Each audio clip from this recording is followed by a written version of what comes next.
Hello, hi everyone. I hope you all are well at your home and may Matarani bless you all. My dear friends, my dear masters, welcome you all into V Group of Healing and thank you so much मेरी video को देखने के लिए सुनने के लिए। Dear master, अगर आप नए हैं तो please to like share subscribe my channel क्योंकि यहाँ पे आपको मिलती है स्पिरिचुअलिटी से रिलेटेड भरपूर जानकारी। माय डियर मास्टर्स, कुंडलिनी की सीरीज़ चल रही है और हम आ पहुँचे हैं विशुद्धि चक्र तक। Vishuddhi chakra is also known as throat चक्र।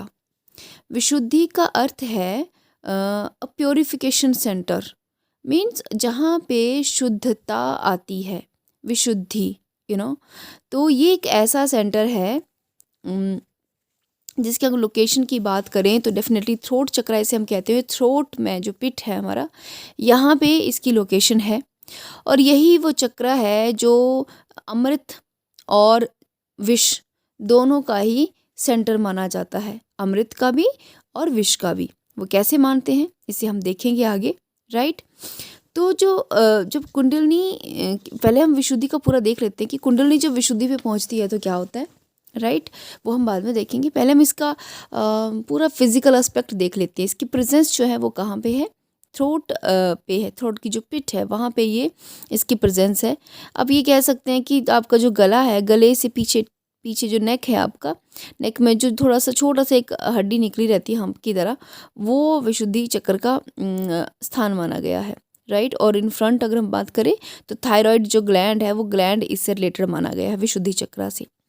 अगर हम बात करें इसके कलर की तो हालांकि बहुत से टेक्स्ट में इसका कलर जो है वो डार्क ग्रे कलर बताया गया है, इसके लोटस का डार्क ग्रे कलर, लेकिन नॉर्मली इसको पर्पल कलर से डिनोट करते हैं विद 16 पेटल्स।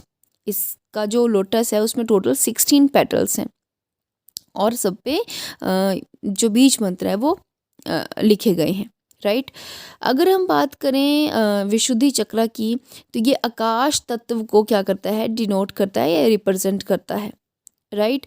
यहीं से जब चेतना विशुद्धि चक्र पे पहुंचती है हमारी कुंडलिनी तो लिबरेशन का काम स्टार्ट होता है, राइट।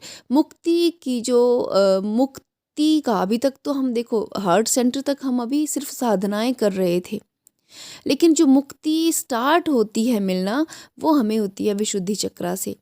क्योंकि विशुद्धि चक्र पे जब चेतना पहुंचती है तो इस दुनिया में हर तरह की अटैचमेंट्स से जो मनुष्य है वो छूट जाता है, हर तरह की अटैचमेंट से वो परे चला जाता है, यानी कि वो मुक्ति की तरफ अग्रसर हो जाता है। फिर तो विशुद्धि पे जब कुंडलिनी पहुंचती है तो हम मुक्ति के द्वार तक आ पहुंचते हैं।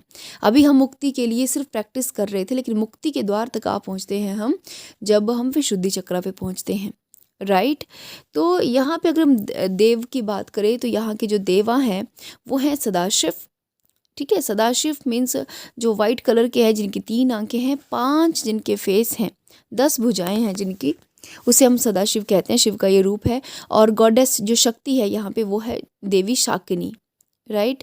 शाकिनी वो शक्ति है जो किसी भी तरह के पॉइजन को भी क्या कर सकती है, अवशोषित कर सकती है, या किसी भी तरह के पॉइजन को भी क्या कर सकती है, अमृत में परिवर्तित कर सकती है, राइट।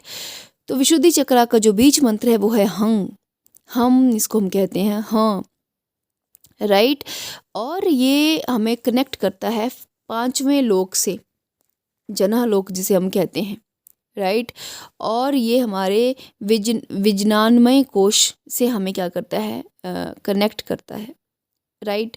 अगर हम बात करें कि इससे रिलेटेड हमारा जो सेंस ऑर्गन है वो कौन सा है, तो वो है हमारा इससे रिलेटेड हमारा कान, राइट। और कर्मेंद्रिय क्या है, हमारी वोकल कॉर्ड। देखिए, हम किसी को भला बुरा, कुछ अच्छा बुरा कहेंगे तो हमारे कर्म बनेंगे, वो जो कर्म बनेंगे, वो जो वोकल कॉर्ड है जहाँ से हमारी ये साउंड निकल रही है वो भी हमारे विशुद्धि चक्र के द्वारा नियंत्रित की जाती है, राइट। और हमारे सुनने की जो क्षमता है, राइट, सुनने की जो क्षमता है वो भी हमारे विशुद्धि से आती है, राइट। टेलीपैथिक जो बहुत दूर के लोगों की जो टेलीपैथिक कम्युनिकेशन हम करते हैं एबिलिटी, जब ये साइकिक पावर किसी में आती है तो इट मीन उनकी चेतना विशुद्धि पे होती है, राइट। इसके अलावा विशुद्धि पे पहुंची हुई कॉन्शियसनेस दूसरों के विचारों को पढ़ने में वो मनुष्य सक्षम हो जाता है। जिसकी भी कुंडलिनी विशुद्धि पे पहुंचेगी तो वो किसी भी पर्सन के माइंड को ईजिली रीड कर सकता है, राइट। तो यहाँ पे पहुँची हुई कुंडलिनी क्या क्या करती है हम ये देखेंगे। विशुद्धि जो है हमारा, क्योंकि ये 5वां चक्र है, ठीक है। तो जब यहाँ पे कुंडलिनी पहुँच जाती है तो क्या करती है, यहाँ पे पहुँच के साइकिक पावर्स जो हमें डेवलप होती हैं वो है माइंड रीडिंग की, राइट, दूसरे की वाइब्रेशंस को कैच करने की और दूसरे की वाइब्रेशंस को चेंज करने की। जैसे सपोज़ आपके पास कोई पर्सन है और उसकी वाइब्रेशन जो है बहुत अच्छी नहीं है, तो जब तक आपकी चेतना विशुद्धि पे नहीं है तो उसके नेगेटिव वाइब्रेशन में आके आप भी नेगेटिव हो जाओगे। लेकिन अगर आपकी चेतना विशुद्धि पे पहुंच चुकी है तो उनके नेगेटिव जो वाइब्रेशंस हैं वो आपको अफेक्ट नहीं करेंगी। लेकिन हाँ, आप समझ जाओगे कि वाइब्रेशन क्या है, आपको अंडरस्टैंड होगी वो चीज़, लेकिन वो आपको अफेक्ट नहीं करेगी। ये सबसे बड़ी बात है, क्योंकि हम दूसरों के इन्फ्लुएंस में जल्दी आते हैं। तो विशुद्धि पे पहुंच के चेतना से क्या होता है, हमें हमें दूसरों के इन्फ्लुएंस से मुक्ति मिल जाती है, राइट। अब ये जो विशुद्धि चक्र है मास्टर, ऐसा माना जाता है कि हमारे जो तालु है, यानी हमारा जो तालु है, इसके जस्ट ऊपर एक पॉइंट है जिसे हम बिंदु चक्रा भी कहते हैं। बिंदु चक्रा से लगातार अमृत बरसता रहता है, यानी उस बिंदु चक्रा से अमृत की बूंदें टपकती रहती हैं। और ये जो अमृत की बूंदें हैं, वहाँ से क्या निकलता है मास्टर्स, विष वो जो अमृत की बूंदें हैं इनके एक हम कह सकते हैं कि एक काइंड ऑफ फ्लूइड निकलता है, राइट। वो जो फ्लूइड है वो टपक के हमारे तालू से होता हुआ हमारे विशुद्धि तक पहुंचता है। अब देखिए, उस बिंदु पॉइंट से सिर्फ अमृत नहीं निकलता, उससे विष भी निकलता है, राइट। विष वो अमृत का ही दूसरा नाम है, क्योंकि विशुद्धि ही उसको क्या करता है, कन्वर्ट करता है, राइट। तो जैसे वो बिंदु चक्रा से वो जो हमारा फ्लूइड था वो हमारी विशुद्धि पे पहुंचता है। तो अगर तो विशुद्धि, अब अमृत और पॉइजन उसको ना मानिए, उसको एक फ्लूइड मानिए कि बिंदु चक्रा से हमारा फ्लूइड निकल रहा है और वो फ्लूइड हमारा विशुद्धि चक्रा तक पहुंचता है और उसके बाद वो उसको हमारी बॉडी में जाना होता है, राइट, जिससे हमारी ये लाइफ चल रही है। अब अगर हमारा विशुद्धि एक्टिवेट नहीं है तो विशुद्धि पे वो फ्लूइड पहुंच के पॉइजन बन जाएगा और हमारी बॉडी धीरे धीरे धीरे बुढ़ापे की ओर, यानी कि हम लोग जो बुढ़ापा आता जाता है, डीजनरेटिव प्रोसेस है हमारे बर्थ के साथ ही जो स्टार्ट होती है वो स्टार्ट हो जाएगी, degenerative process, degeneration of cells, right. तो यहाँ पे जब अगर हमारा विशुद्धि इनएक्टिव स्टेट में है तो वो जो फ्लूइड है वो एज अ पॉइजन काम करेगा, और अगर हमारा विशुद्धि चक्रा एक्टिवेटेड है तो वो जो पॉइजन था, वो जो फ्लूइड था, वो अब एक अमृत की तरह काम करेगा।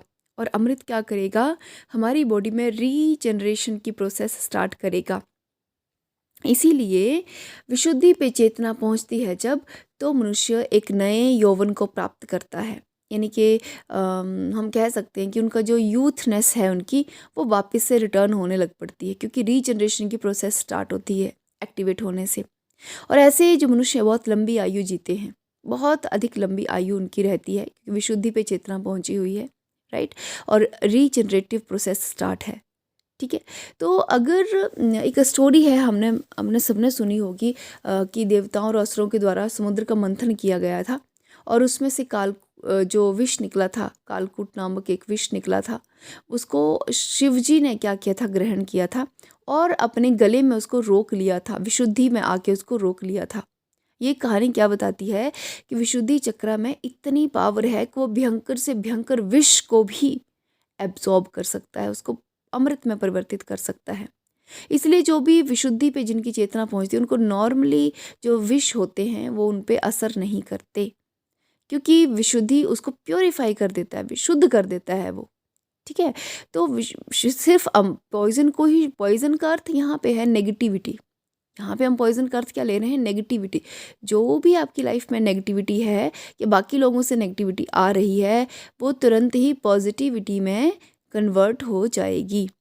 नेगेटिविटी किस में कन्वर्ट हो जाएगी, पॉजिटिविटी में, राइट। और ये पॉसिबिलिटी कहाँ होगी, जब चेतना विशुद्धि पे होगी, ठीक है जी। तो ये था अबाउट विशुद्धि चक्रा, कि विशुद्धि चक्रा पे जब चेतना पहुंचती है तो कैसी कैसी साइकिक पावर्स आती हैं और क्या होता है। आई होप आपको क्लियरिटी मिली होगी और आप अपनी साधना में बहुत डिसिप्लिन से काम कर रहे होंगे। So thank you so much for the listening masters, thank you so much.